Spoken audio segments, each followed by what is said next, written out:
Buenas tardes, bienvenidos a otra emisión más de InfoArchivos, conversaciones que inspiran. El día de hoy, 27 de marzo, estamos de manteles largos en México. Estamos celebrando el Día Nacional del Archivista y para ello, bueno, contamos con un gran invitado, un invitado de lujo, quien es también padrino de los conversatorios ya por tradición en la Facultad de Ciencias de la Información de la Universidad Autónoma de San Luis Potosí.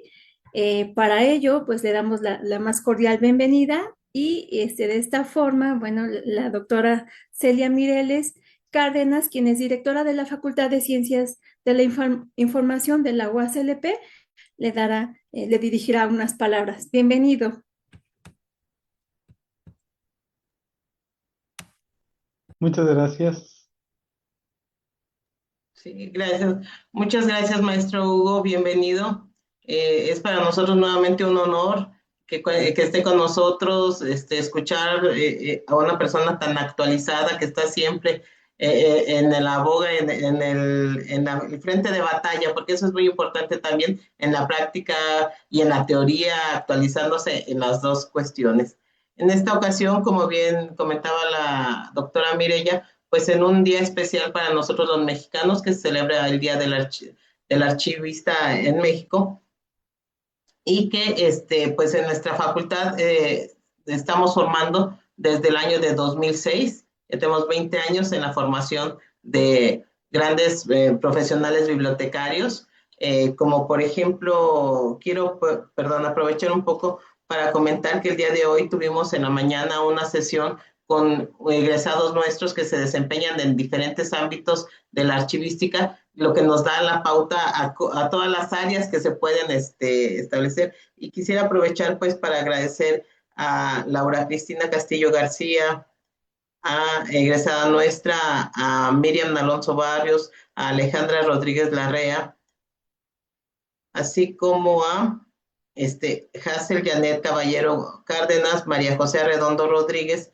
y José Adrián Macías, quien todos ellos han tenido unas exitosas carreras como archivistas y que además tienen otra vertiente de que además de tener un trabajo como tal en la profesión, han realizado emprendimientos a partir de las mismas bases que la carrera tiene, ¿verdad? Casi todos ellos tienen sus negocios, sus otras actividad que le permite complementar lo que hace en la actividad archivística. Y también, pues bueno, a nuestra, damos también la bienvenida a nuestra estudiante Aurora López, que próximamente en un mes y medio, 2 meses, ya será exitosa también egresada, que está ya ansiosa de entrar al mundo laboral, ¿verdad?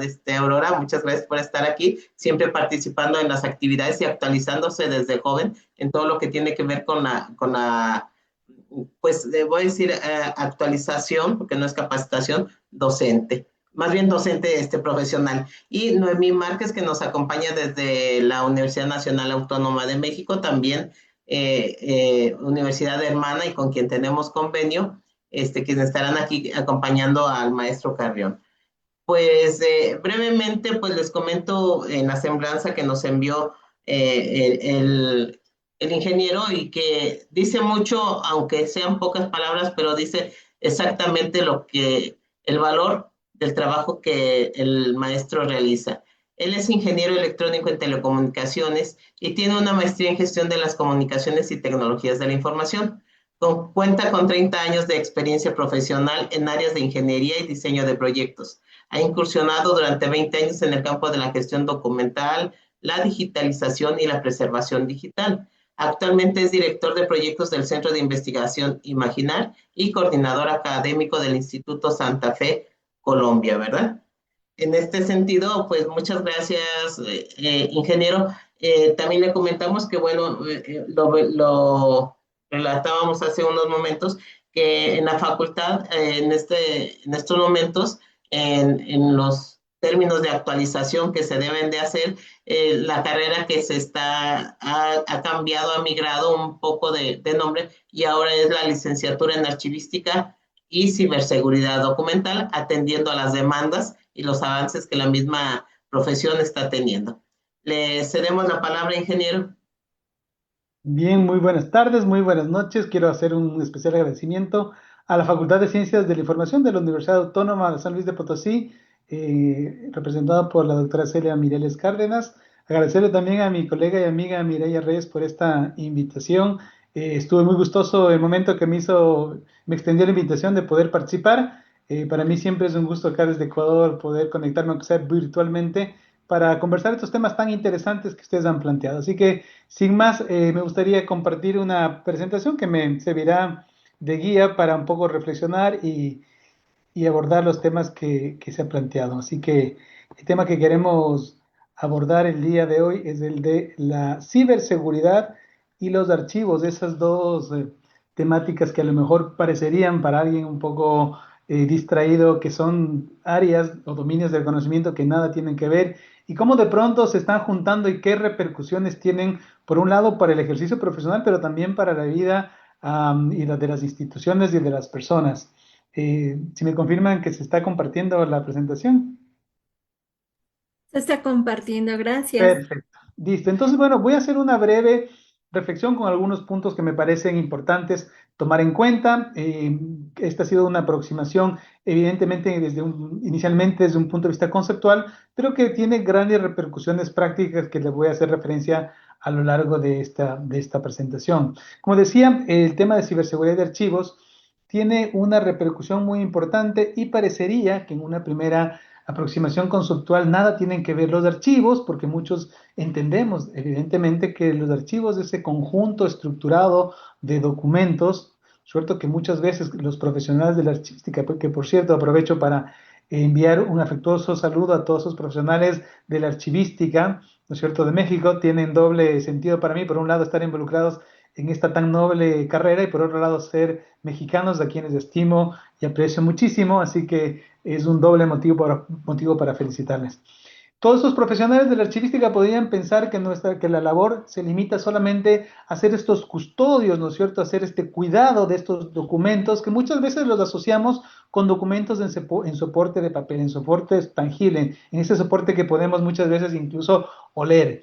Pero definitivamente desde el advenimiento, la irrupción, a veces hasta podríamos decir un poco, no solamente rápida y acelerada, sino un poco agresiva, de las tecnologías, y específicamente de las tecnologías de la información y las comunicaciones, nos enfrentamos a un mundo en donde la seguridad, y específicamente la seguridad informática, cobra un papel relevante. Y entonces uno podría decir, bueno, ¿qué tiene entonces que ver todas estas aparentes amenazas, todas estas aparentes riesgos que existen en el ámbito digital? ¿Qué tienen que ver con los archivos? ¿Qué tienen que ver con el día a día de las personas que cuidamos, gestionamos, administramos archivos?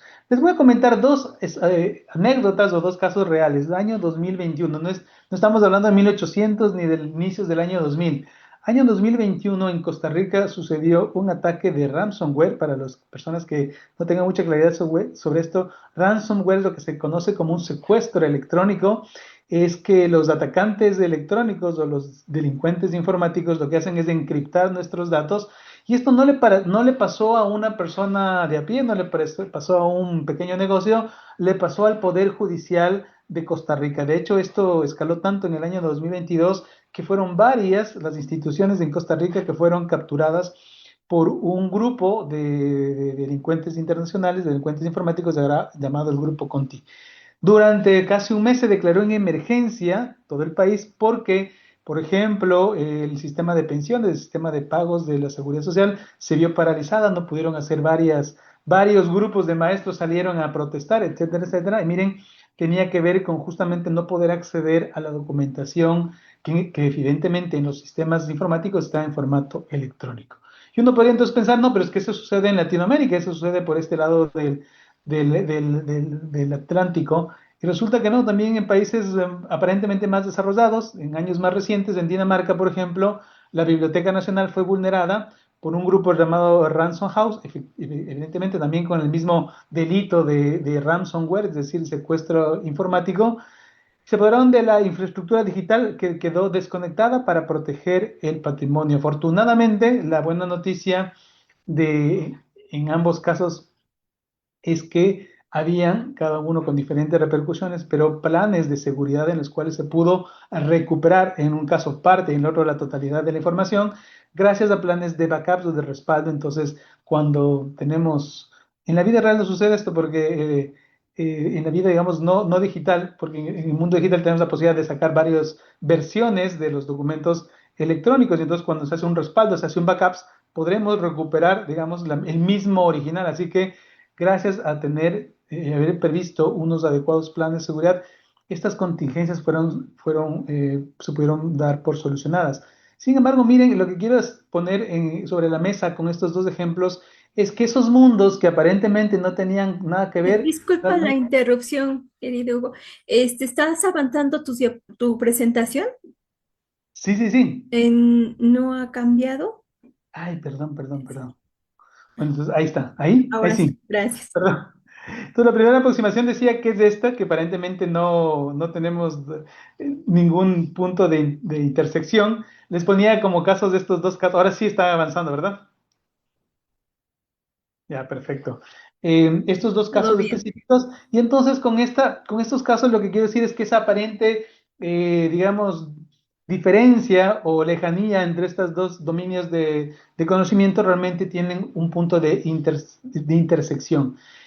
Si en este diagrama ven donde vemos el mundo de los archivos y el mundo de la ciberseguridad, evidentemente la ciberseguridad es un campo muy amplio que no solo tiene que ver con documentos, y los archivos es un campo muy amplio que no solamente tiene que ver con documentos electrónicos, sino que también tiene que ver con otro tipo de documentos en diferentes soportes. Sin embargo, donde se cruzan estas dos áreas tiene que ver o coinciden cuando trabajamos con documentos electrónicos, específicamente con documentos electrónicos de archivos, con activos de información manejados en formatos y en plataformas digitales, cuando implementamos y decidimos iniciar con procesos o proyectos de preservación digital, y hoy por hoy esos documentos, esa información, con un raudal muy importante, ¿no es cierto?, de información constan o incluimos datos personales. Y la privacidad va siendo uno de los aspectos, uno de los derechos, podrían decir algunas personas, del ser humano que más va siendo difícil proteger, y cada vez son los gobiernos, y no solamente los gobiernos, sino las instituciones,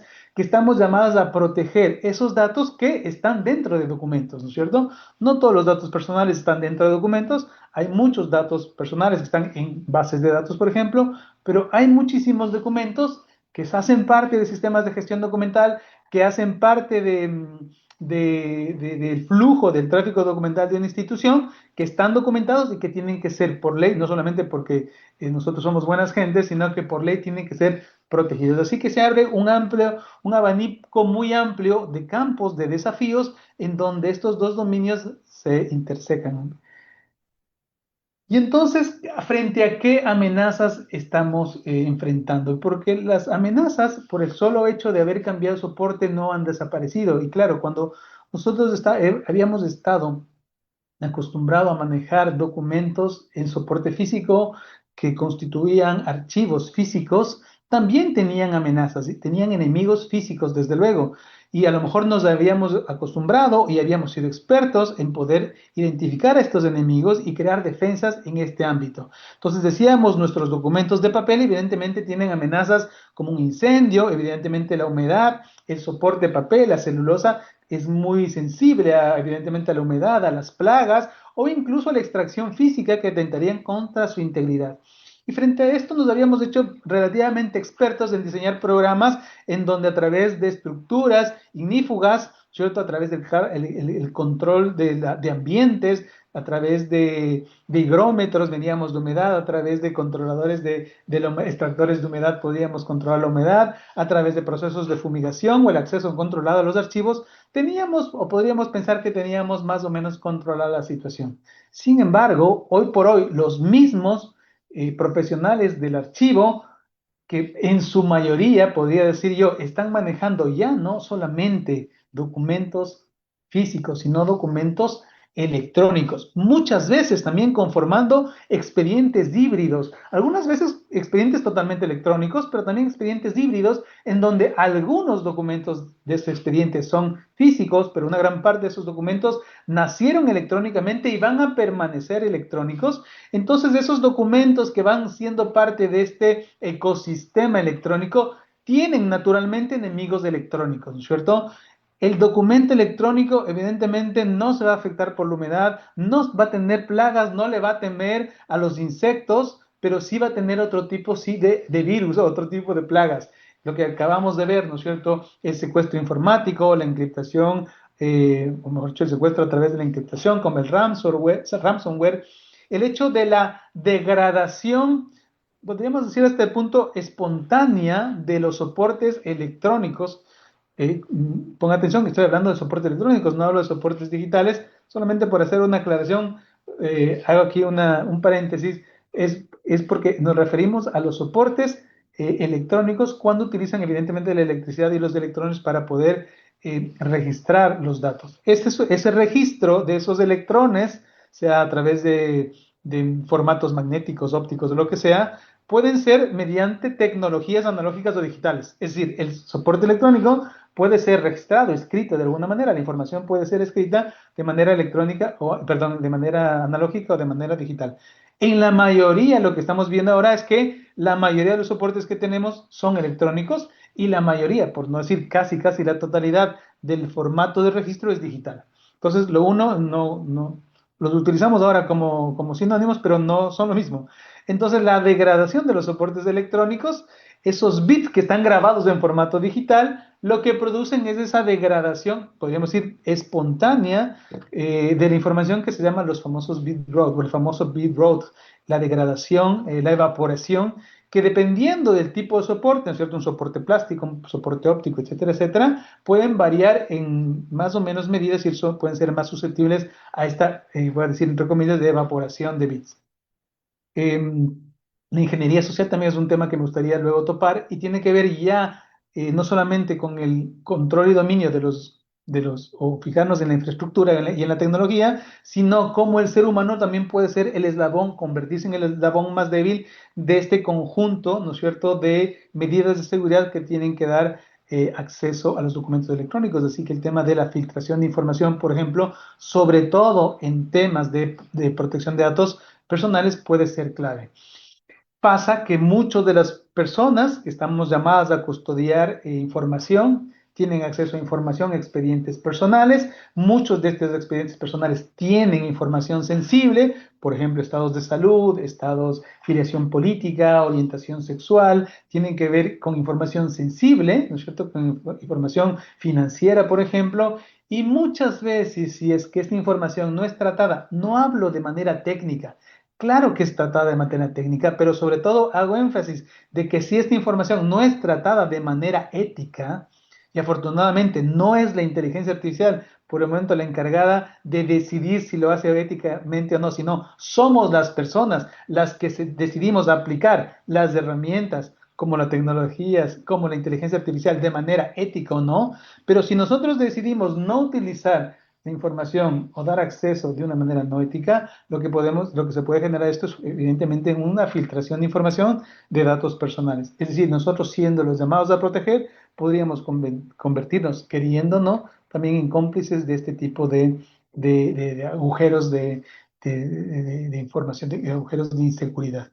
Frente a estos enemigos actuales, ¿cuáles son las defensas lógicas? Y entonces sucede que si no nos aparecen de forma natural la respuesta, es que necesitamos involucrarnos de manera seria y decidida en este campo. Y es por eso que aprovecho la oportunidad para felicitar a la Facultad de Ciencias de la Información de la Universidad Autónoma de San Luis de Potosí por esa decisión de haber reformulado el pensum, porque justamente entiendo yo que es de esta nueva orientación que trata de dar respuestas a cuáles son esas medidas, esas estrategias, esas competencias que los profesionales de las ciencias de la información y el archivo tienen que disponer, tienen que dominar sus conocimientos, esas habilidades y esas aptitudes y actitudes, ¿cierto?, que deben dominar para justamente, al igual que que en el lado izquierdo veíamos cuáles son esas defensas, esas medidas, en el otro lado también tenemos que aplicarlas. Así que un poco mi reflexión va por ese lado. Voy a hacer una breve, insisto, una breve solamente conceptualización para ponerlas sobre la mesa. Quizás lo primero que me gustaría hacer es dar un argumento de quizás esa intersección que veíamos en otra lámina, en donde parecía que esas dos grandes áreas de conocimiento solamente se intersecan en un espacio limitado. Habíamos hablado de los documentos electrónicos, habíamos hablado de los archivos de información, etcétera, etcétera, se intersecaban. Yo quiero proponer una nueva forma de ver esa complementariedad. Podríamos decir, no solamente esa interdisciplinariedad, es decir, el hecho de trabajar entre disciplinas, sino la propuesta de transdisciplinariedad, es decir, que trabajar de manera casi, ¿cómo decimos?, transparente, de manera sin darnos cuenta, trabajar en ambas disciplinas. Es decir, no decir, en este momento estoy con la cabeza pensando en archivo y en gestión documental y ahora me voy a pasar a pensar desde la ciberseguridad. Un enfoque de transdisciplinaridad nos obliga a pensar desde los dos puntos de vista simultáneamente. Y entonces, una carrera como la que ha sido reformulada, lo que plantea es justamente eso. Entonces, yo para esto he propuesto dos anillos que voy a explicar ahora rápidamente, que quizás luego hasta podemos pensar que son tres anillos. Estos dos anillos son los siguientes. En la parte interna vemos cuatro características fundamentales que seguramente, si ustedes son profesionales de la archivística, van a identificar rápidamente. Y sabemos que son las características que todo documento de archivo tiene que tener, ¿verdad? ¿Por qué? Porque existe mucha información, no toda esa información es documentada, alguna información tiene el mérito de necesitar ser documentada. Es decir, hay información en el mundo, ¿cierto?, que se transmite, que se comparte. Esa información, alguna de esa información necesita ser documentada. Es decir, que necesita registrarse en un soporte. Diríamos, en palabras desde el enfoque del recording context, diríamos, esa información necesita ser instanciada. Esa información se registra, ¿no es cierto?, mediante algún formato en un soporte. Esa información documentada, no toda la información documentada, es información que requiere ser archivada, que es de archivo, que es fidedigna. En términos y en palabras de la norma ISO 15489 la primera que fue emitida en el año 2001, dice documentos de archivo son los documentos fidedignos, ¿no? Es una palabra que luego se fue perdiendo en otras traducciones, pero habla de un documento fidedigno, luego se habla evidentemente de los documentos de archivo, tienen que tener cuatro características. Y un documento de archivo, independiente del soporte, esto aplica para documentos de soporte físico o documentos electrónicos de archivo, tienen que ser auténticos, tienen que ser íntegros, tienen que ser confiables y tienen que ser usables. Me encanta a mí el concepto de usabilidad. En la primera versión se hablaba de documentos disponibles, pero la accesibilidad solo es una de las características de la usabilidad. La usabilidad tiene que ver más bien con la forma, sobre todo aplica mucho a los documentos electrónicos, la forma en la que se facilita los medios de acceso y representación de esos documentos, así que eso tiene un montón de implicaciones en el ámbito electrónico y digital. Ese primer anillo incluye entonces el punto de vista del documento, del archivo, de la gestión y la administración de archivos. El segundo anillo es el anillo de la seguridad, y las personas seguramente de la informática sabrán que estoy hablando de lo que se llama la triada de la seguridad de la información. Y dice, todo sistema que es seguro lo que tiene que salvaguardar de la información, en este caso de la información documentada, pero en general de la información, es en primer lugar la integridad, ¿cierto? La integridad, es decir, que el hecho de que la información no pueda ser manipulada, ¿sí? Y la integridad tiene que ver entonces con esa integridad documental también y tiene directa correspondencia con esa confiabilidad. Desde el punto de vista documental, confiable significa que el documento tiene que ser una representación completa. Habla de la completitud de la representación, por ejemplo, del trámite, ¿cierto? No puede ser parcializada. La integridad tiene que ver con la capacidad de inalterabilidad que tiene que tener el documento, y de eso se preocupa, ¿no es cierto?, este enfoque de ciberseguridad, este enfoque de seguridad de información. Por otro lado, esta triada de la seguridad de información habla de la confidencialidad, pero aquí pongan mucho ojo porque si nosotros quizás se nos ocurre tener un enfoque más jurídico, este es un enfoque técnico. El enfoque jurídico podríamos decir que la confidencialidad tiene que ver con el acceso a información confidencial, personalísima, ¿no es cierto? Entonces, una información confidencial en muchas legislaciones habla de la información íntima. En el caso de la confidencialidad, desde este enfoque de seguridad de la información, tiene que ver con dos aspectos. El aspecto primero tiene que ver con el acceso. La confidencialidad tiene que ver con la determinación de quién tiene acceso a qué información. ¿no es cierto? ¿Quién puede acceder? Si es una persona autorizada o no es una persona autorizada. Y el segundo aspecto de la confidencialidad tiene que ver con la autenticación. Por un lado, entonces, el acceso y por el otro lado, la autenticación. El acceso no es suficiente porque la autenticación la complementa y tiene que ver con que, muy bien, una persona puede acceder a ese documento, pero ¿qué puede hacer con ese documento? No es lo mismo que esa persona solo pueda ver el documento, que esa persona pueda modificarlo, editarlo, borrarlo, ¿no es cierto? Eliminarlo. Por lo tanto, el ámbito de la confidencialidad es fundamental para salvaguardar, por ejemplo, la autenticidad del documento, para salvaguardar, desde luego, la integridad y la confiabilidad del documento. Si una persona no autorizada elimina, modifica o altera un documento, está atentando directamente contra su autenticidad y su integridad. Y finalmente, el aspecto fundamental, clave, que complementa esta triada de la seguridad de la información es la disponibilidad. De nada sirve que un documento esté íntegro, o en este caso información, de nada sirve que el documento sea confidencial, es decir, accedido por las personas autorizadas, estén autorizadas para hacer un determinado, a través de un determinado perfil, si esa información en el rato que se quiera acceder no está disponible. Decía que estos dos anillos podrían convertirse potencialmente incluso en tres anillos, porque quizás si uno quiere ver esto desde un punto de vista un poco más amplio, tanto el enfoque archivístico como el enfoque técnico, lo que hacen es servir de insumos para un tercer anillo que tendría que ver con el enfoque jurídico. ¿Por qué nos interesa tanto que un documento de archivo permanezca auténtico, confiable, íntegro y usable? ¿Por qué desde el punto tecnológico nos interesa que una información sea íntegra, confiable y disponible? Y básicamente es porque necesitamos que sea prueba, que sea evidencia, ¿no es cierto? Y aquí podríamos poner un tercer anillo, una tercera capa, que es el enfoque desde el punto de vista jurídico, y entonces tiene que ver con lo que se llama el principio de legalidad, con la seguridad jurídica, que no debemos confundirla con todas esas porque son diferentes ámbitos, pero lo que quiero decir es que todas estas se complementan y podríamos tener como tres vistas. ¿Y por qué quiero mencionar estas tres visiones? Porque en el mundo real, los profesionales del archivo van a tener que comunicarse de manera fluida, por un lado, en este ámbito tecnológico, pero también de una manera fluida, y cuando digo una manera fluida, utilizando los términos, los conceptos adecuados con el mundo jurídico, ¿no es cierto? Porque, insisto, estos documentos se mantienen íntegros, auténticos y usables, no porque sea un hobby que tenemos los archivistas, ni porque sea una obligación legal solamente, sino porque necesitamos que estos sean prueba, que sean evidencias. En un momento determinado son parte justamente es su papel fundamental de estos procesos internos de las instituciones que hacen prueba, que son documentos de archivo, ¿verdad? Entonces, como decía, esta es una propuesta quizás diferente de no solamente ver esta intersección en un espacio limitado, sino más bien de una manera más integral.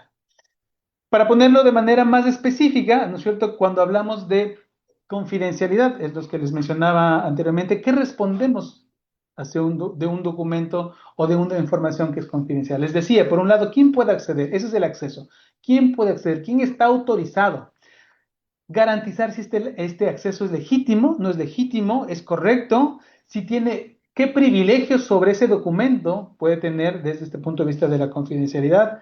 A veces, quizás existe un exceso de privilegios y lo que vemos muchas veces es que si no existe un plan para determinar una adecuada confidencialidad o acceso restringido a los documentos, pasa que existe este problema, decíamos, por ejemplo, de filtraciones. Así que un principio fundamental ahí va a ser el concepto de mínimo privilegio, ¿verdad? El mínimo privilegio va a asegurar que solamente las personas adecuadas puedan hacer lo adecuado con los documentos a los que tienen acceso. Por otro lado, les decía que la integridad tiene que ver con saber si la información que estamos guardando es la información original o se ha alterado, ¿cierto? Existen protecciones y control sobre estas alteraciones, que no me estoy refiriendo a las versiones, sino a las autoras. Las versiones son los cambios realizados por personas autorizadas, pero estoy hablando de los cambios, las alteraciones en cambio son los cambios realizados por personas no autorizadas.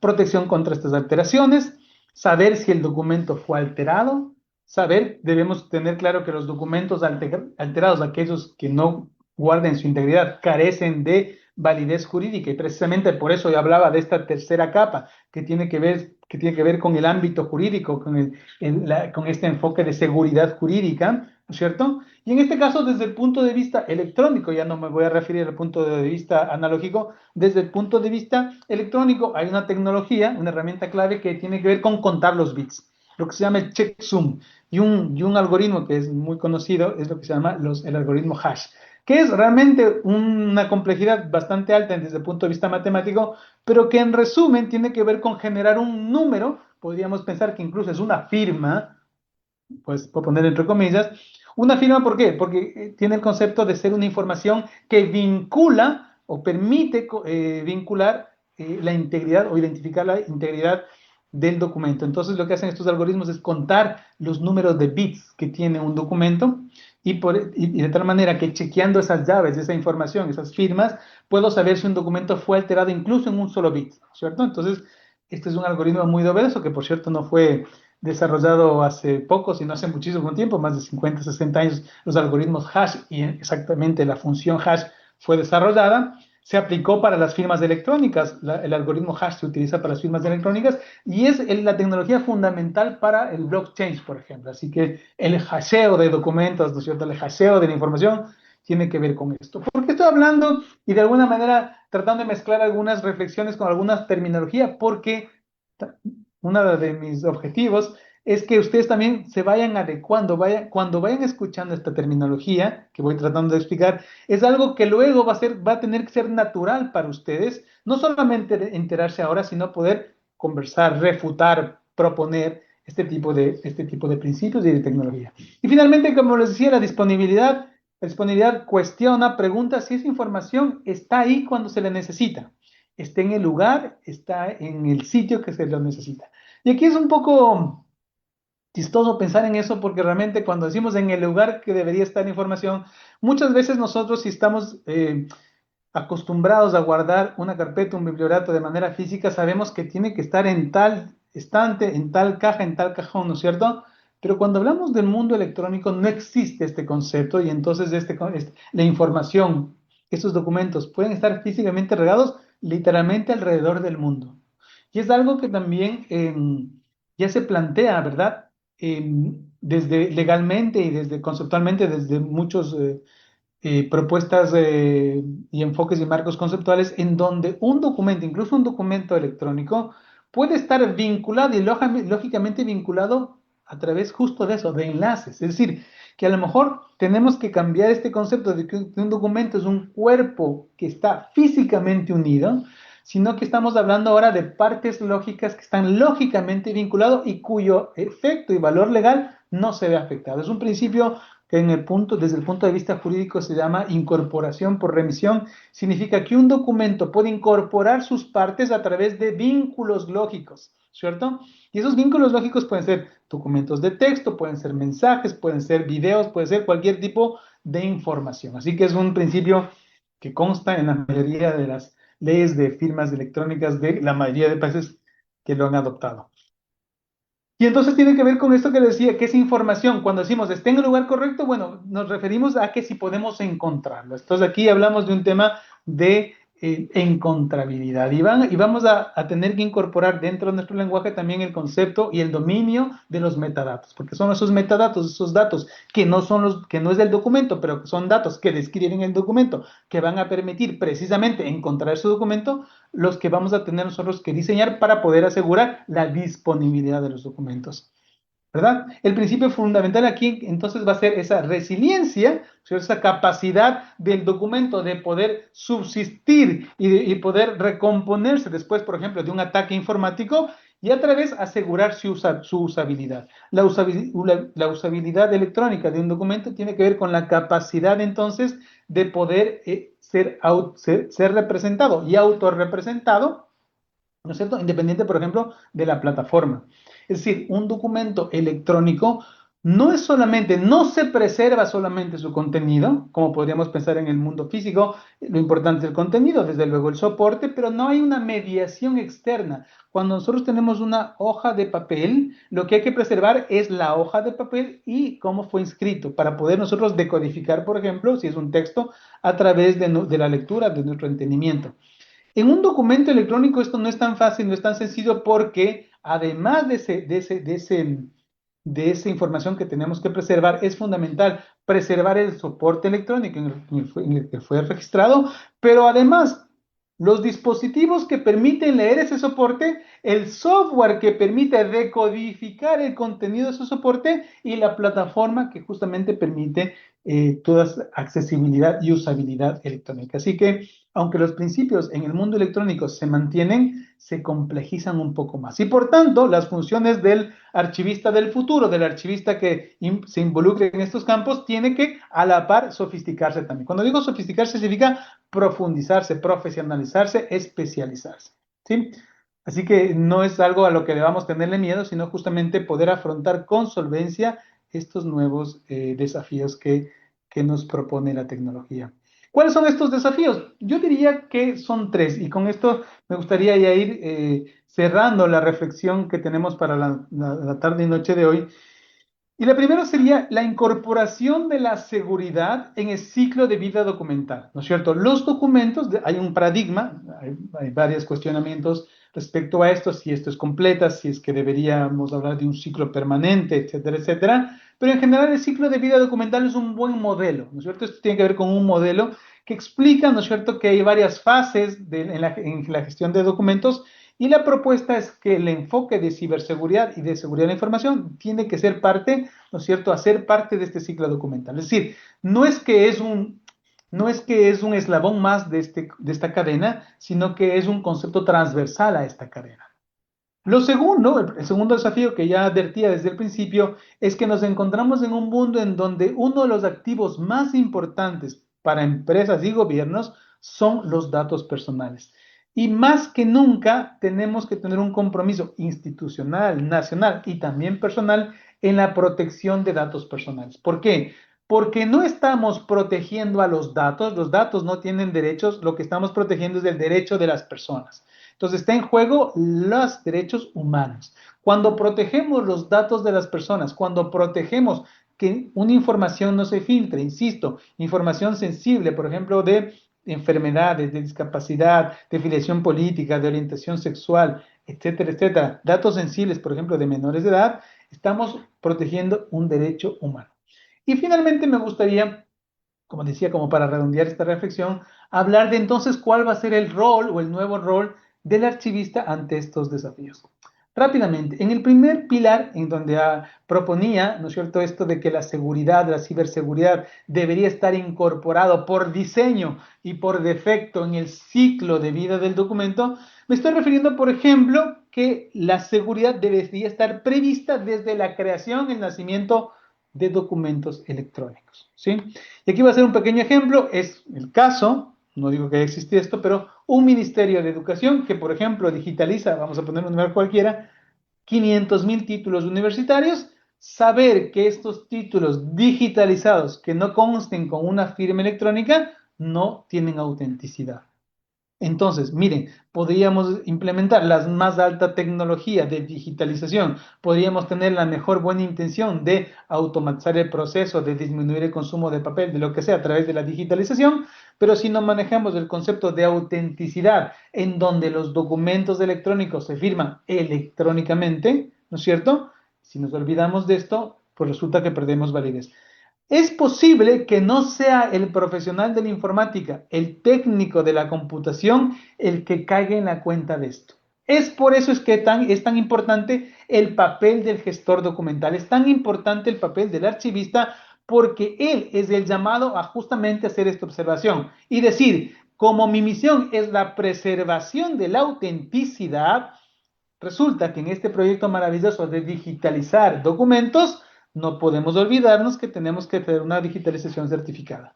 Tenemos que incorporarle autenticidad a través de una firma electrónica. Podría ser, no es la única manera, por cierto, pero podría ser una firma electrónica certificada, incorporar a los títulos.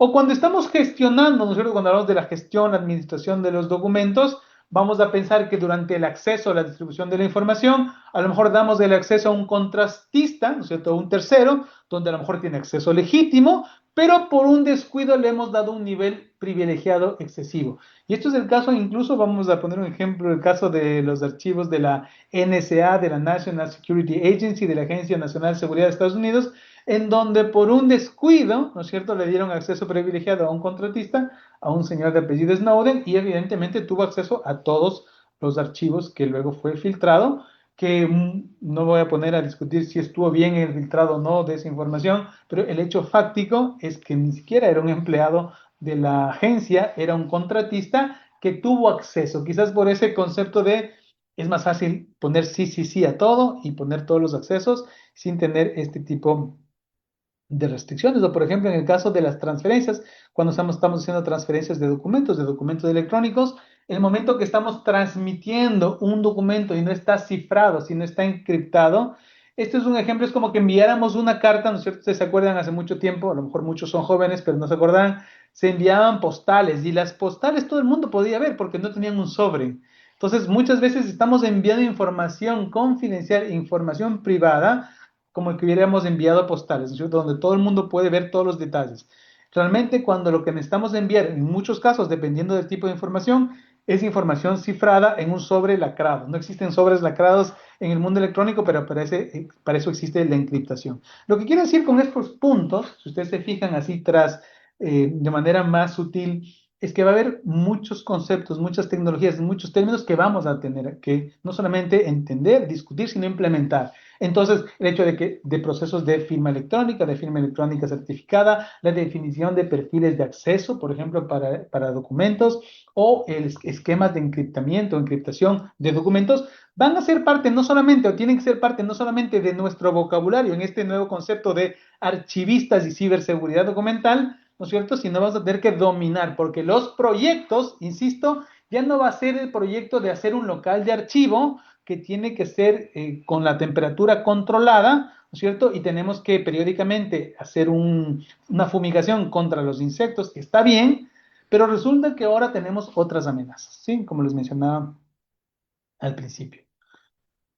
Y claro, existen algunas amenazas reales, ¿verdad? Y también evidentemente existen algunas soluciones reales. Cuando hablamos de amenazas reales, les decía al principio, por ejemplo, algunas que quería topar. Poco tratando de hacer este ejercicio de completar las respuestas que teníamos con un signo de interrogación.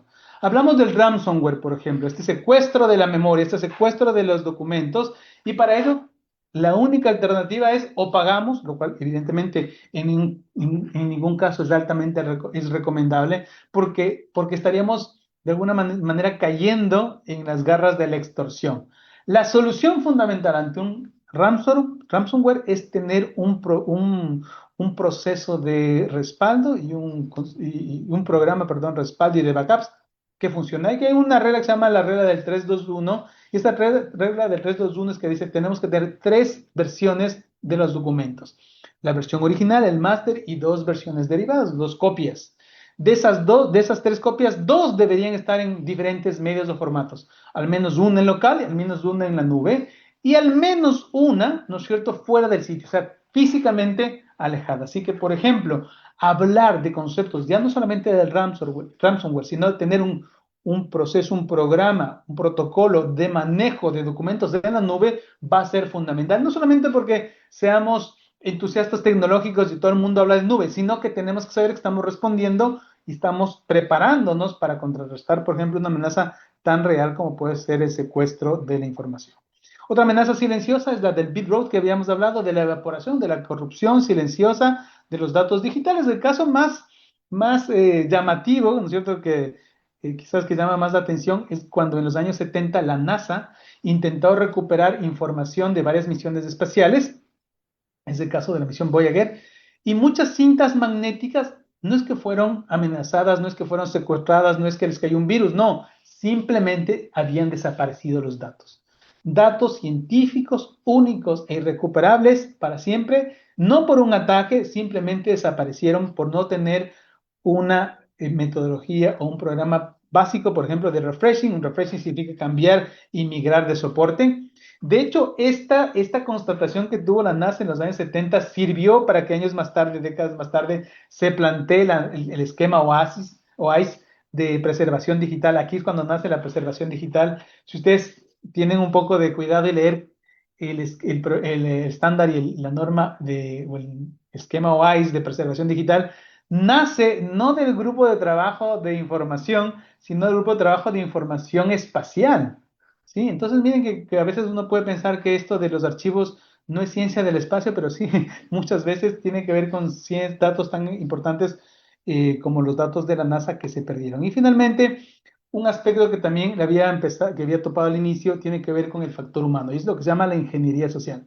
Pues miren lo que dice Kevin Mitnick. Kevin Mitnick fue un mítico y muy conocido hacker que luego de pasar muchos años por la cárcel, luego se hizo consultar en seguridad informática y nos dice algo muy cierto que es, usted puede gastar una fortuna en tecnología y servicios de seguridad.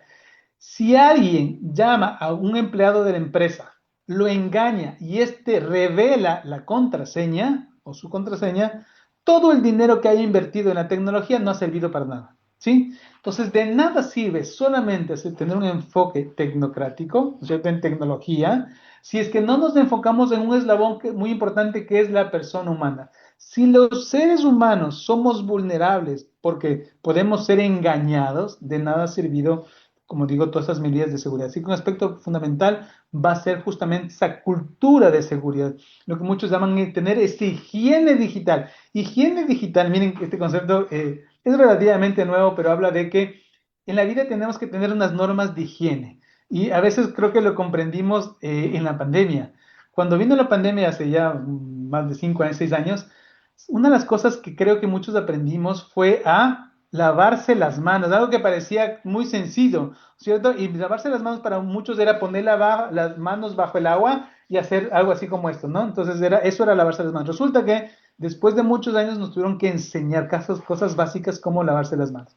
La higiene digital tiene que justamente que ver con eso, con reenseñar, reaprender cosas que parecen básicas, como por ejemplo tener una buena clave, no, por ejemplo, no confiar en extraños y no dar información a extraños. Ese tipo de normas de higiene digital van a ser fundamentales justamente en este campo de la ciberseguridad que tiene esta intersección. Otros aspectos, y ya con esto voy terminando, tiene que ver entonces con la protección de la privacidad. La protección de la privacidad se topa con una tensión. Miren cuál es la siguiente. Porque por mucho tiempo quienes administramos archivos teníamos y tenemos la convicción de que la memoria, la información tiene que ser difundida. Si nosotros guardamos la información es para que sea difundida y es cierto. Y es por eso que la mayoría de países tenemos o contamos con leyes de información pública y de transparencia. La transparencia y el acceso a la información pública es un pilar fundamental en el trabajo de los archivistas, pero que hay un dilema que no es técnico, es un dilema ético y que tiene que ver entre la memoria y la privacidad. Entonces, aquí es un caso concreto. Vamos a pensar en expedientes de un archivo de derechos humanos que corresponden, por ejemplo, a regímenes dictatoriales. Muchos de nuestros países han pasado por por esas épocas, ¿no es cierto?, de dictaduras, épocas amargas de dictadura, y que estos expedientes, por ejemplo, contengan información valiosísima de un valor incalculable respecto, por ejemplo, a denuncias, a procesamientos, a sentencias, a hechos que se dieron durante ese tipo de administraciones oscuras.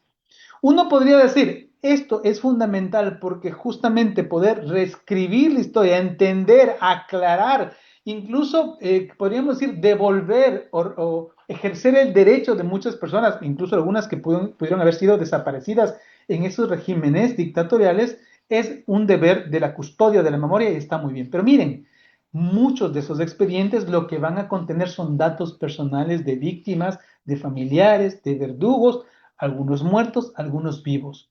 ¿Cómo se debe garantizar el acceso a la reparación histórica sin vulnerar la privacidad?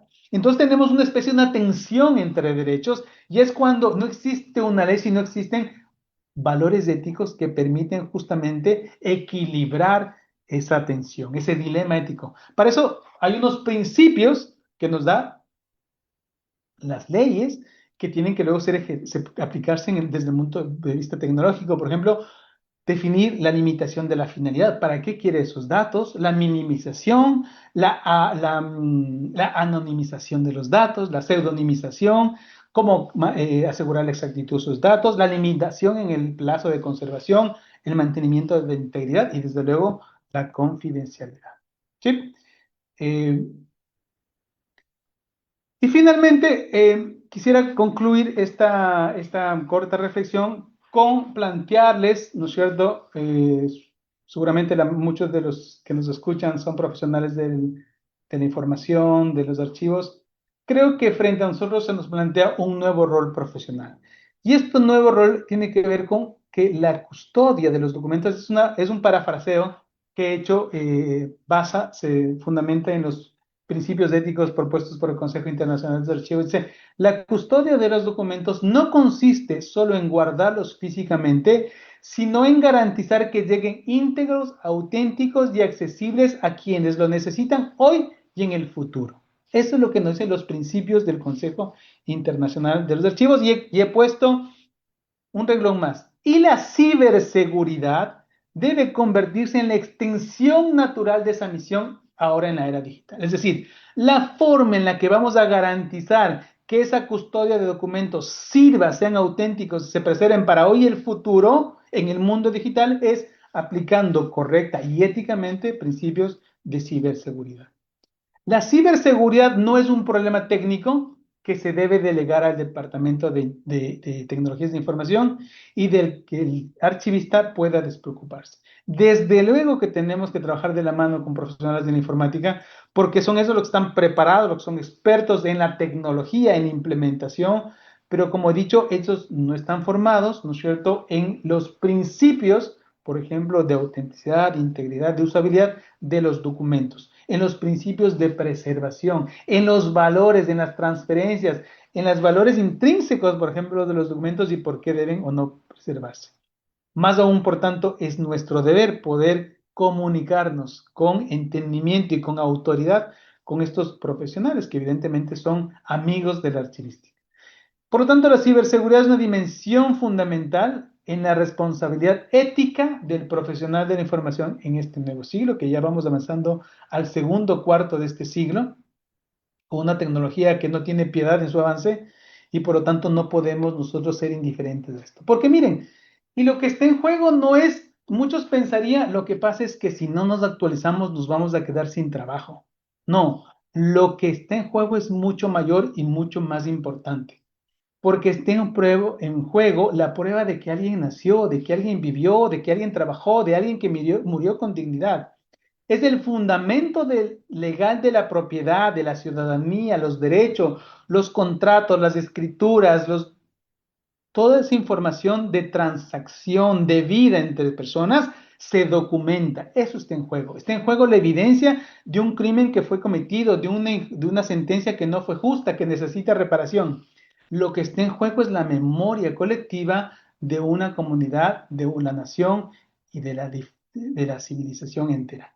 Termino con esta reflexión de George Orwell que habla y dice, en un tiempo de engaño universal, decir la verdad es un acto revolucionario. Y yo diría, y preservar esa verdad intacta, auténtica, disponible frente a las amenazas del siglo digital, es la nueva misión del archivista. Así que nada, agradecerles por esta oportunidad. Espero que estas reflexiones sirvan, como dice el nombre de estos conversatorios, de inspiración, o sea, ojalá para ahí. Muchas gracias, estimada Mireia. Por supuesto, agradecemos interesantísimo tema y pues muy ad hoc, ¿no? Con este cambio, esta denominación de la carrera, ya bastante has reflexionado con respecto al rol que ahora, bueno, y incluso desde antes, ¿no? Tendríamos que tener ahora los archivistas y por supuesto con nuestras nuevas generaciones.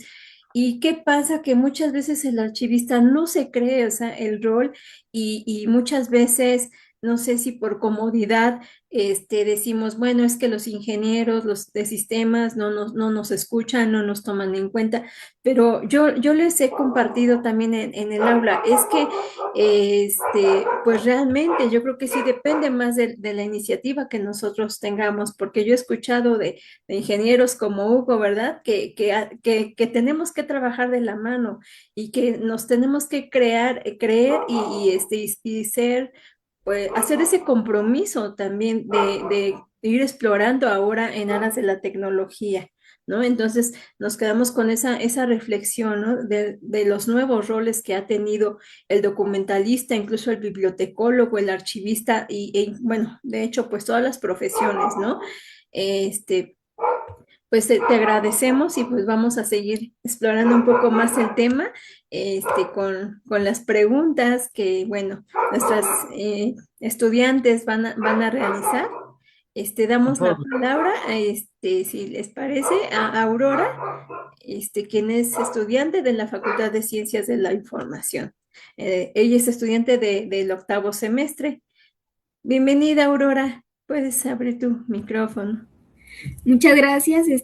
Primero que nada, agradecer este espacio para compartir un tema muy importante como es actualizarnos en ciberseguridad, porque como bien lo mencionaba el ingeniero, pues obviamente estamos en un mundo en el que ahora nos demanda digitalizar nuestros acervos, ¿no? En migrarnos hacia nuevos soportes electrónicos y formatos digitales. Entonces, mi pregunta va enfocada justamente a este aspecto que mencionaba último, que es el del factor humano, ¿no? El factor social. Desde mi experiencia en algunas instituciones en las que he colaborado, se tiene esta creencia de que, bueno, vamos a actualizarnos. Con la tecnología vamos a digitalizar todo y lo subimos a la nube, ¿no? Y es muy fácil. Pero ¿qué pasa justamente con los controles de acceso?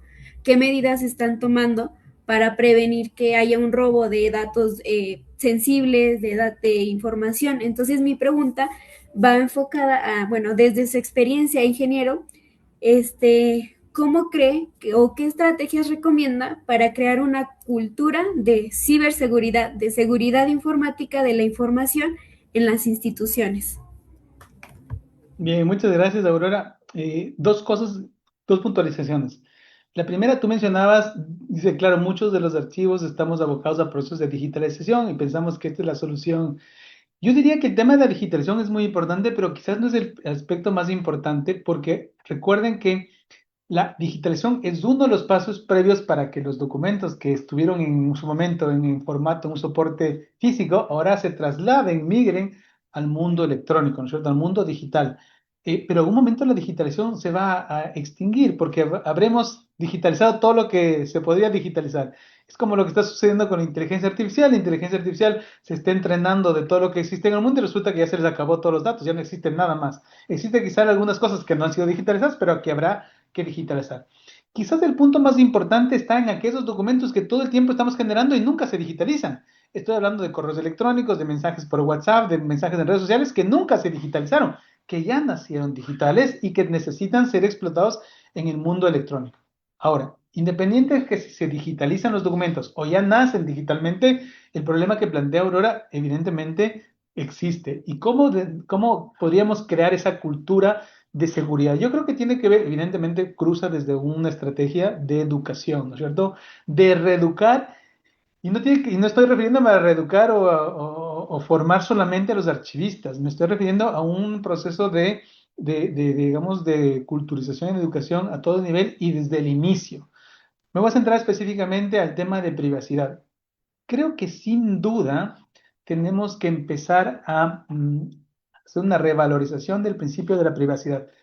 Como nunca, hoy por hoy hemos visto cómo la privacidad, ¿no es cierto? Y el acceso que damos a personas desconocidas a través sobre todo de redes sociales a nuestra vida privada y a la vida privada de nuestros hijos es realmente alarmante, ¿cierto?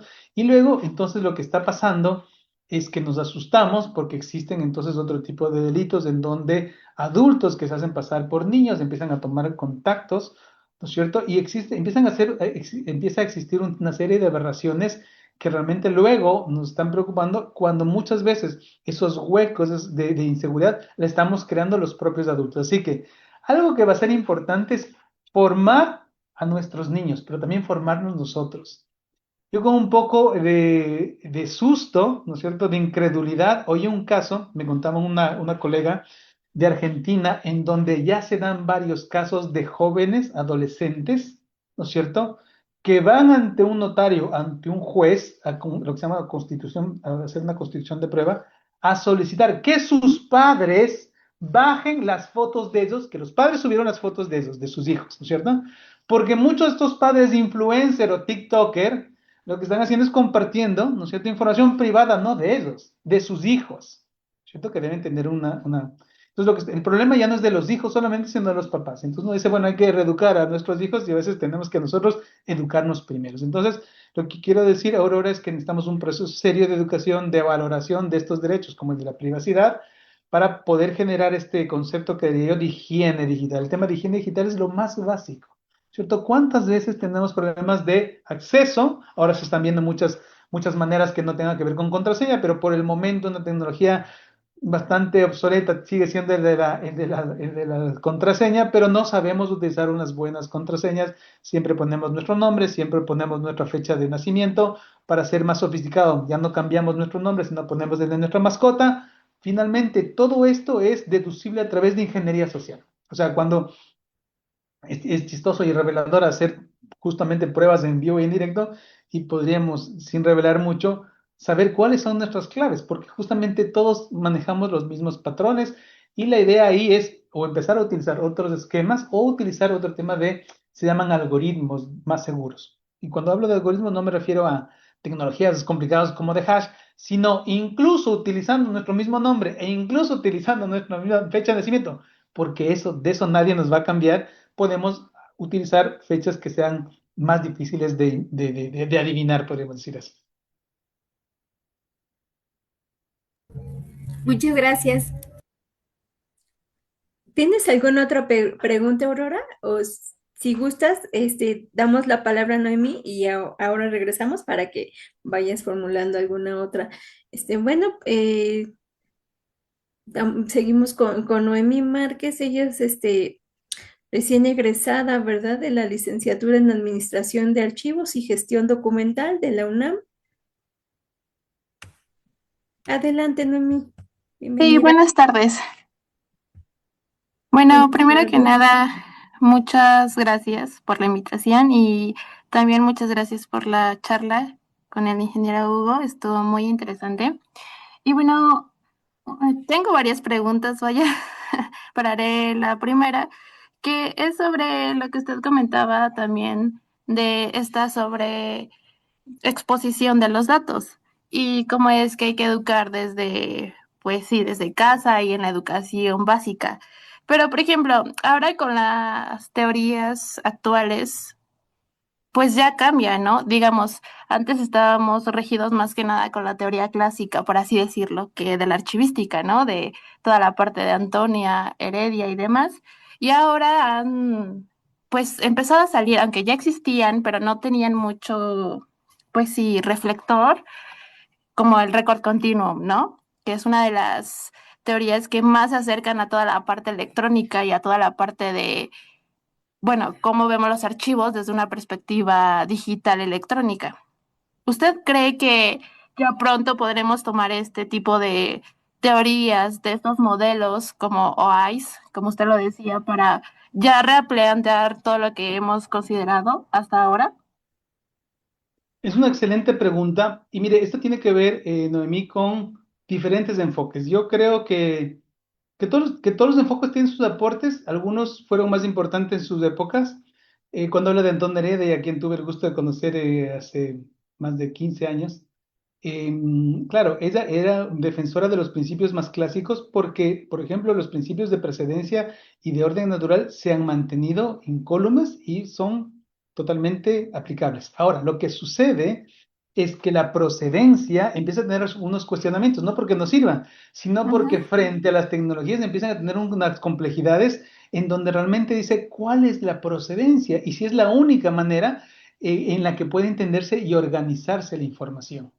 Frente a esto, por ejemplo, hay enfoques, y los enfoques tienen que ver con propuestas de marcos conceptuales. Qué es un marco, un modelo? Básicamente tiene que ver con una simplificación de la realidad de un dominio de conocimiento para tratar de explicarlo, ¿cierto?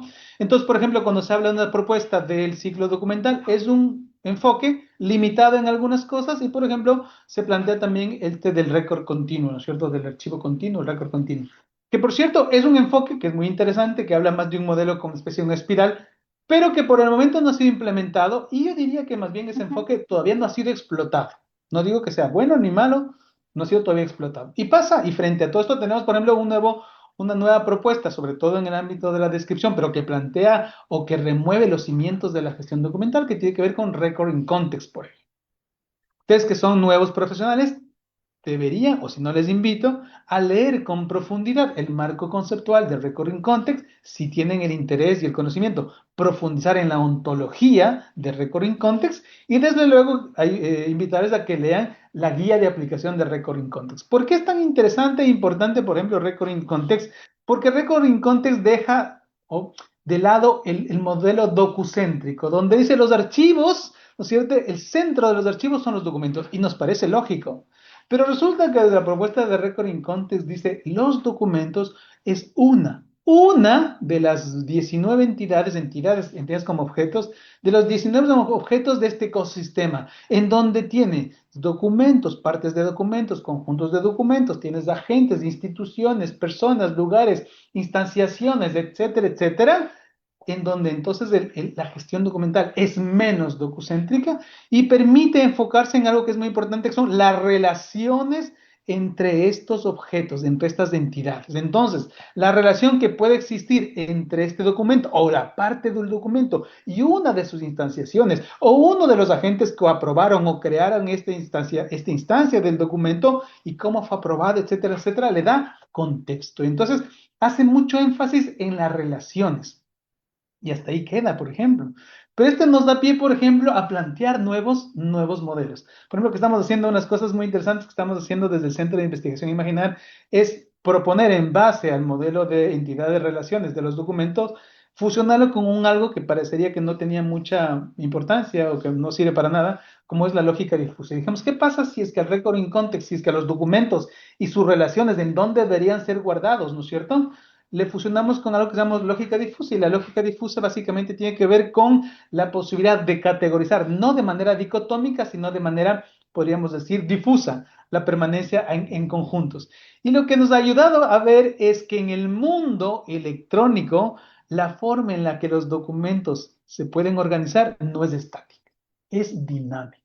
Y entonces, eso es lo que, por ejemplo, cuestiona el principio de precedencia, en donde a lo mejor pensamos que deberíamos tener un cuadro general de clasificación, que parece muy lógico, incluso en algunos países es obligación legal, y decimos, no es necesario un cuadro de clasificación, porque podemos tener muchos cuadros de clasificación dependiendo del enfoque, de la visión, del lado, de la dimensión que queremos tener de un fondo documental, por ejemplo. Entonces, lo que planteas tú es muy interesante porque pone, ¿no es cierto?, sobre la mesa algo que a lo mejor los futuros archivistas tienen que hacer y es plantear nuevos modelos conceptuales, sin necesitar de destruir los anteriores, sino inspirándose en esos grandes autores que dieron, ¿no es cierto?, que hicieron caminar de manera tan próspera la archivística, poder dar nuevos pasos que se adecúen a las nuevas realidades. ¿Por qué hablo yo entonces del record in context y de la lógica difusa? Porque eso permite, por ejemplo, la gestión documental semántica, que se llama. La gestión documental semántica significa que no estamos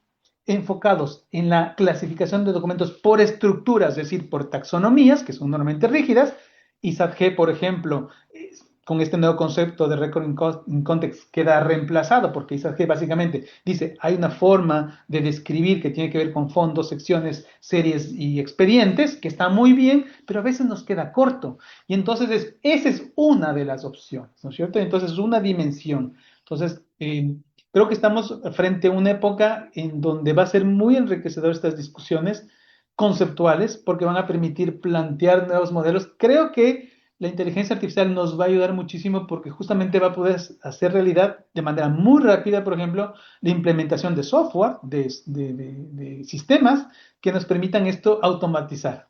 Entonces, no va a ser algo etéreo que esté en las nubes, sino que rápidamente vamos a poder cómo funciona, por ejemplo, un buscador semántico. Hace un par de semanas, creo, mostraba yo cómo podemos utilizar los grafos de conocimiento, ¿qué se llaman? Para hacer búsquedas semánticas y no necesariamente búsquedas por palabras claves. Entonces eso ya se puede visualizar, ya no es algo que es muy fantasioso, sino que existe en la realidad. Así que todos esos modelos que usted mencionaba, desde los de procedencia, desde el principio de procedencia de 1860, pasando por insignes archivistas como Antonio Heredia, y todos han contribuido a que esos principios sean los pilares de la actual archivística y de la futura seguramente. Sí, claro. De hecho, es muy interesante porque para mí de las dos teorías que más ahora se están estudiando, bueno, al menos en nuestra parte, es algo increíble. Más que nada el recording context, porque para mí es un modelo y una teoría, ¿no? Incluso estuve viendo que la parte del Consejo Internacional de Archivos, pues ya la nombró como el estándar para la descripción archivística, como usted decía. Y en parte está reemplazando lo que podría ser la ISAT-G, ¿no? Que por supuesto no es un reemplazo total, pero sí nos está mostrando que con estas nuevas teorías se puede abarcar mucho de lo que ya no se abarcaba, ¿no? Hace años. Por supuesto, porque también no podemos decir que en esos años estuvieran los problemas que hoy en día, ¿no? Con la tecnología. Pero Sí. sí que nos ayuda a ver esta parte, ¿no? Sobre, no, es un modelo para mí ontológico, porque al final está contextualizando lo que no se contextualizaba anteriormente con el modelo in context. Dos cositas, dos precisiones respecto a sus Ujú. comentarios. La primera, desde hace 10 años está desarrollando el ICA Record in Context. En el 2023, después de la Asamblea de Abu Dhabi, se propuso el modelo conceptual y después del Congreso de Barcelona, o en el Congreso de Barcelona, se terminó con todos los documentos que era la guía de aplicación. Sí, en las antecedentes dice que reemplaza a ISAT-G y las otras 4 normas de descripción que estaban vigentes. O sea, sí es un reemplazo. Eso no significa que ya no haya que estudiar. O sea, es decir, hay mucha gente, conozco muchos incluso archivos históricos que recién están implementando ISAT-G. Digo, no está mal. Dicho, hay un proceso de migración, sino que con Record in Context amplían, ¿no es cierto?, el concepto de, digamos, de aplicación que existe. Y por otro lado, sí es un marco conceptual más que un modelo ontológico, incluye una ontología desde el punto de vista de implementación informática, donde están incluidos 400 entidades para hacer, incluso ya para llevar a la práctica un software, digamos así. Así como en su momento la ISAG llevó a la creación del ICA-Atom, se plantea y está desarrollada la ontología, ¿no es cierto?, del recording context. Ya está hecho, eso fue diseñado hace un año, un poco más. Muchas gracias. Gracias, Noemí. Aurora, regresamos contigo. Si tuvieras una pregunta más, con gusto, tenemos espacio. Sí, bueno, ahora justamente, ahora que hablaban de este marco conceptual, haciendo referencia, por ejemplo, a esto último que comentaba el ingeniero sobre la inteligencia artificial, ¿no? ¿Cuáles son estas tendencias tecnológicas que van a marcar el futuro de la ciberseguridad aplicada a los archivos, ¿no? Sobre todo porque, pues como veíamos, esta parte de la migración es muy importante e irlo acompañado de lo que son los sistemas de gestión documentales. Bien, a ver, varias cosas. La una, ya que habló de inteligencia artificial, la inteligencia artificial es como va a estar, es un tema omnipresente en general. Es decir, no creo, y es una cosa sencilla. La otra vez veía un artículo diciendo, lo que pasa es que la inteligencia artificial no es una tecnología y tiene razón. La inteligencia artificial se está convirtiendo en un agente, en ese sentido es un actor activo y entonces poco a poco va a ser parte de toda esta dinámica. Es decir, va a haber...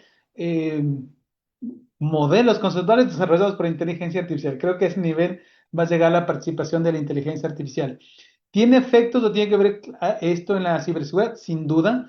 Creo que las amenazas se van a sofisticar, es decir, la creación de fotografías, en general de imágenes falsas, de documentos falsos con inteligencia artificial es absolutamente aterrador. Y entonces vamos a tener que empezar a desarrollar más tecnologías para identificación de patrones para la verificación de documentos electrónicos falsos. Hacíamos otra vez en un laboratorio una prueba de coger un documento cualquiera, ¿no?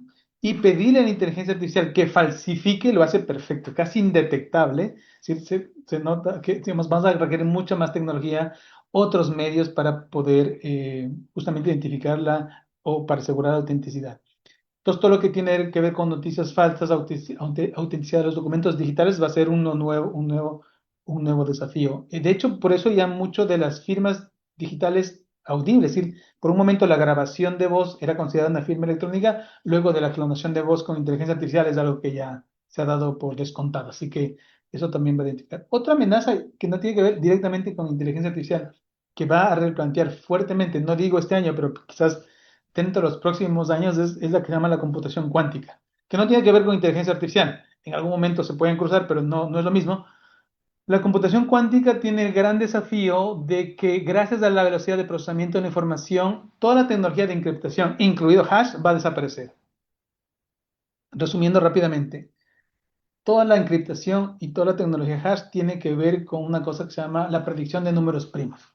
Es decir, si es que nosotros podemos predecir los números primos que se pueden utilizar, por ejemplo, para decodificar algo, que es interesante porque los números primos, la secuencia de números primos no tiene patrón y eso es lo que hace inseguro. Cuando decimos, por ejemplo, 2, 4, 6, 8, el siguiente todo el mundo sabe que es 10 porque son los números pares. Cuando yo digo 1, 3, 9, 16, 25, todo el mundo dice 36, porque es de siguientes del cuadrado. Esas son secuencias predictivas. Los números primos, aquellos que no se pueden dividir, sino solamente para ellos y para la unidad, como el 3, 5, 7, 11, 13, 17, 19, etcétera, etcétera. Nosotros podríamos predecir hemos llegado a predicciones de millones, pero luego ya no se puede predecir. Ese es el pilar de la encriptación. Y eso solo se logra con grandes computadoras.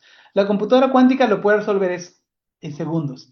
Y cuando logremos eso, ya lo estamos logrando, va a ser el fin de la encriptación. Y entonces, lo que hemos hablado ahora tan emocionadamente de los hash y todo lo demás y las firmas electrónicas va a desaparecer. Entonces, no es el fin del mundo, pero tendremos que estar pensando nosotros y la inteligencia artificial, o nosotros junto con la inteligencia artificial, o la inteligencia artificial a nuestro servicio, en qué otros mecanismos matemáticos o tecnológicos nos van a servir para salvaguardar la autenticidad. Porque por el momento, la firma electrónica basada en criptografía, basada en hash, nos está sirviendo como una garantía de autenticación.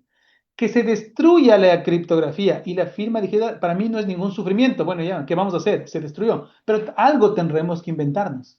Entonces, creo que va a ser un campo muy interesante, es decir, yo creo, y por eso aprovecho nuevamente para felicitar a la Facultad de Ciencias de la Información por este cambio, esta orientación que han dado. Creo que va a ser un campo en donde vamos a tener temas inagotables, es decir, para que quien se oriente para allá, lo menos que va a hacer es aburrirse. Agradecemos tus respuestas, Hugo. Y mira que es evidente que las dos alumnas que tenemos el día de hoy de invitadas se han tomado muy en serio el nuevo rol del archivista, ¿eh? O sea, es evidente. Y pues felicidades por ello a ambas. ¿Tuvieras una última pregunta, Noemí? Sí, por favor. Adelante. Bueno, también respecto a lo que usted comentaba a lo largo de su charla, estábamos viendo que la parte de toda la ciberseguridad y pues filtramiento a veces de los datos que hay, ¿verdad? Por la falta de una nube eficiente, por la falta de muchas de estas cosas que se necesitan para resguardar estos datos.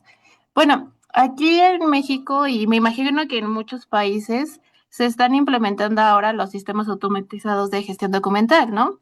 Que ya tienen años, pero yo creo que últimamente en estos años se ha ido pues haciendo mayor, ¿no? Hay empresas tanto privadas como públicas que ya los empiezan a pues a vender para toda esta parte, ¿no?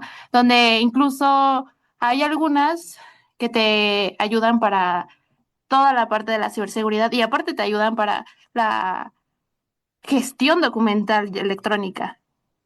Entonces, ¿usted cómo lo ve?